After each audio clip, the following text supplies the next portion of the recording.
ধর্ষণটা হয়েছে কোন রুমে? এই মাঝখানেরটাই। তালা কই, চাবি কই ওর? রুমের চাবি কই? চাবি কার কাছে? আপনার কাছে আছে? আরে ভাই ফ্যামিলি সবই জানে রাতের বেলা যে খাইনিটা। আচ্ছা ভাই, মূলত মেরে ফেলার লাইন করছে, তারা পারে নাই, চিল্লাচিল্লির কারণে এলাকার লোকজন সজাগ হয়ে সকালবেলা তারা উদ্ধার করে সবাই মিলে। আচ্ছা ভাই একটা কথা বলি, এই যে একটা বাচ্চারা ধর্ষণ করছে, পুরো রুমে রক্ত রক্ত হয়েছে, ইনারা এতগুলো ঘর এতগুলো বাড়ি, কেউ কি জানে না? জানে ঠিকই, এরা স্বীকার কেন করতেছে না? হঠাৎ করে তারা সেরি খেতে উঠে ব্যাপারটা দেখে, এটা আড়াল করার জন্য প্রথম তারা মাদ্রাসা নিয়ে যায় হুজুরের কাছে। তখন হুজুর বলে এটা কোনো জেন আচরের কিছু না, এটা কি হয়েছে পদ্ধতি বা পরবর্তীতে কি হয়েছে সেটা বলেন। প্রথমের খায়নি, তারা বলে না, তার ব্যাগ আনে তারা ওটা মানে মানসিক কায়দায় হাসপাতালে নিয়ে যায়, বাসায় বলে না। তারা মেয়ের যে ফ্যামিলি তাদের কাছে বলে না, হাসপাতালে নেওয়ার পরে সেই ব্যাপারটা এনারা তাকে ভর্তি করে দিয়ে তার স্ত্রী প্লাস তার স্বামী হলো পলাই দেয়, ছেলের বাবা এবং মা। এই বাড়ির সবাইকে অ্যারেস্ট করা উচিত। হ্যাঁ হ্যাঁ, মানে প্রত্যেকটা মানুষকে অ্যারেস্ট করা উচিত। যদিও এই ঘরে হয়েছে ধর্ষণ, এই সেই পাপড়ি ঘরটা না? লাইট আছে?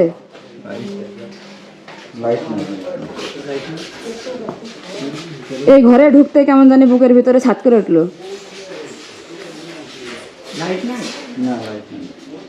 এই ঘরে প্রশাসন আসেনি তদন্ত করার জন্য?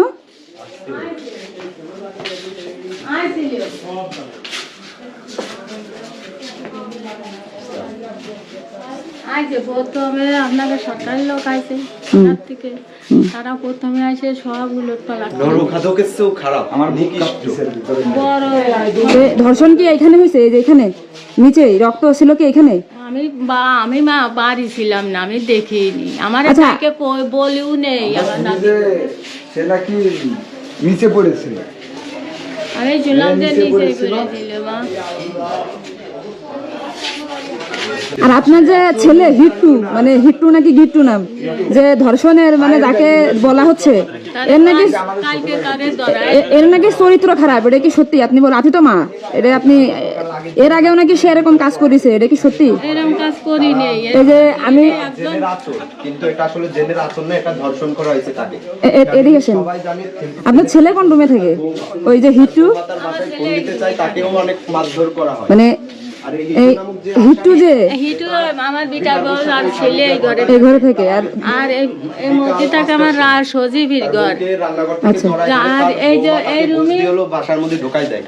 এই ঘটনা তার সাথে করতে না পারে রাত 2টার পরে। এই যে রুমে আমার করোনাতে ছেলে থাকে, তারে বিয়ে দিই। এখন কি 3 জনকে ধরে নিয়ে গেছে? হ্যাঁ, এখন আপনার আমার ছেলেরে কালকে ধরাই দিছি মা, কালকে ধরাই দিছি। কালকে প্রথমে যারা আইছিল থানা থেকে, তাদের কাছে এসে দারোগার কাছে আমরা দিয়ে দিছি।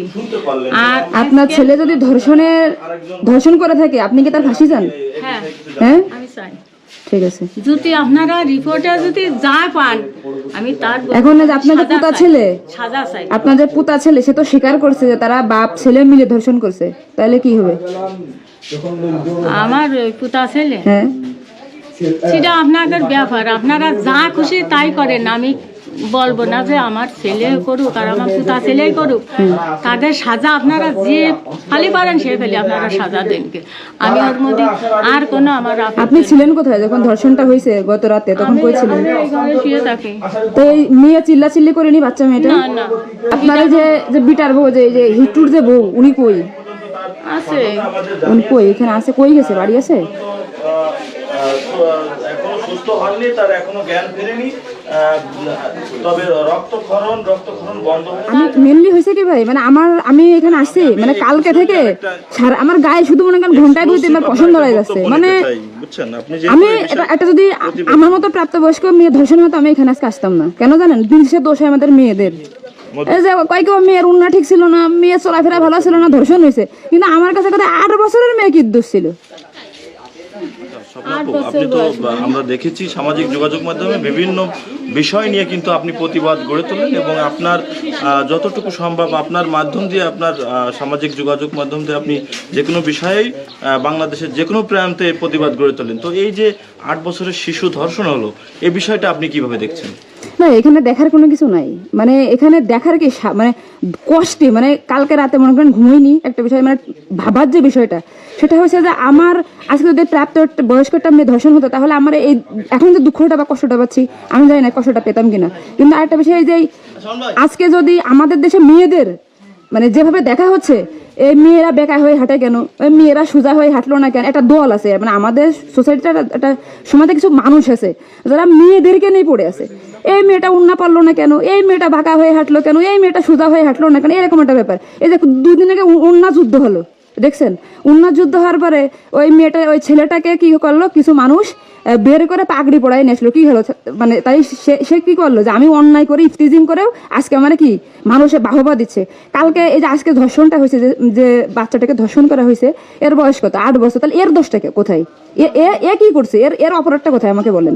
আমি বাংলাদেশের প্রত্যেকটা মানুষের কাছে একটা প্রশ্ন রাখতে চাই যে আজকে একটা প্রাপ্ত বয়স্ক মেয়ে ধর্ষণ হলে তাকে ব্লেম দেওয়া হয়, ও চলাফেরা ভালো না, ও উগ্রভাবে চলে, ও কারোর কথা শুনে না, এই জন্য ও ধর্ষণ হয়েছে। কিন্তু আজকে যে মেয়েটা ধর্ষণ হয়েছে 8 বছর বয়স, এর অপরাধটা কোথায়? আমার শুধু একটাই প্রশ্ন, আর যে কারণে আজকে আমি নিজে এখানে আসছি। আচ্ছা আপনি এখন এই যে ঘটনাটা ঘটলো এই ঘটনা আপনি কি কি কি চান কি? আসলে আমি যে চাই অবশ্যই ফাঁসি চাই, কিন্তু আসলে কি ফাঁসি হবে? আসলে কি আজ পর্যন্ত বাংলাদেশে কোনো ধর্ষকের ফাঁসি হয়েছে? কারোর ফাঁসি হয়েছে? হ্যাঁ এখনো পাই নাই। মানে আমি যদি চাই, আমি চাইলে কি হবে? না এটা সরকার চাতে হবে। কিন্তু বাংলাদেশের 18 কোটি মানুষই চাই ধর্ষকের ফাঁসি হোক, কিন্তু আমরা কি চাইলে যে এখন এখানে মনে হয় প্রায় 30 জন 40 জন লোক আছে, আজ পর্যন্ত কোনো ধর্ষকের ফাঁসি হয়েছে? না আমরা দেখি নাই। কিন্তু আমি যদি চাই এখন আন্দোলন করি ধর্ষকের ফাঁসি চাই, এই যে আজকে মাগুরা আন্দোলন হচ্ছে, গতকালকে ঢাকাতে আন্দোলন হয়েছে না? এবার আন্দোলন হওয়ার পরে আমরা 1 দিন 2 দিন 3 দিন আন্দোলন করে চলে যাবো বাসায়, চলে যাবো না? কিন্তু কি হবে, এই যে ধর্ষণ করেছে এর কিন্তু 1 বছর 2 বছর পরে এর 10 লাখ টাকা ঘুষ দিয়ে এ মনে করেন বের হয়ে চলে আসবে। আর একটা কথা, এই আচ্ছা আমি একটা জিনিস শুনলাম ওই মেয়েটা যা ধর্ষণ করেছে নাকি মারা গেছে, কথা কি সত্যি? এখনো মারা যায় নাই, তবে সিরিয়াস চলতেছে, সিরিয়াস। আচ্ছা ও কিন্তু এখনো মারা যায়নি, ঠিক আছে, ও কিন্তু এখনো বেঁচে আছে। এখন বিষয় হচ্ছে এই আমার মাথায় একটা জিনিস ঘুরপাক খাচ্ছে, সেটা হচ্ছে এই মেয়েটা যদি বেঁচে থাকে, ওর বয়স তখন 8 বছর, এখন একসময় তো আমার মতো বড় হবে, বড় হবে না? এখন যখন রাস্তা দিয়ে হাঁটবে তখন ওরা বলবে এ তুই না ধর্ষণ হয়েছিলি, জি জি একথা বলতেই পারে, বলবে না? হ্যাঁ সাধারণ। যখন ও তো ছোট, ও যে এখন ধর্ষণ হলো, ও যদি বেঁচে থাকে বড় হয় ওর অপরাধটা কি আমাদের বলেন তো? এবার যখন যাবে রাস্তা দিয়ে যাবে না মনে কোনো পড়াশোনা করে 7 বা 8 আসে কবে মানে এদিকে আয়, তুই না ধর্ষণ হলি, তুই না সে, এটা বলতেই পারে। ওর মৃত্যুর আগ পর্যন্ত এই যে যন্ত্রণাটা এর দায়ভার কে নেবে? কে নেবে বলেন তো, কেউ নেবে? এখন তো এক প্রকার ও মনে করেন এই যে আমরা আন্দোলন করতেছি একটা পর্যায়ে আছি, কিন্তু যখন ও বড় হবে তখন ওর তো জাহান্নাম, মানে এখন তো এক প্রকারের জাহান্নামে আছে ও। এরপরে আমরা সাধারণ আমরা তো অসভ্য জাতি, আমরা একসময় ওর আরো জাহান্নামে ফেলাবো, বলবে কিছু হলে বলবে কি তুই কি লোক ভালো তোর না ধর্ষণ করিল, কিন্তু ওর কিন্তু কোনো অপরাধ নেই, ওটা আজকে ধর্ষণ করলো ওর কোনো অপরাধ আছে? ওর কোনো অপরাধ নেই, কিন্তু একসময় ওরা আমরা ব্লেম দিব। ঠিক আছে, এই হলো বিষয়।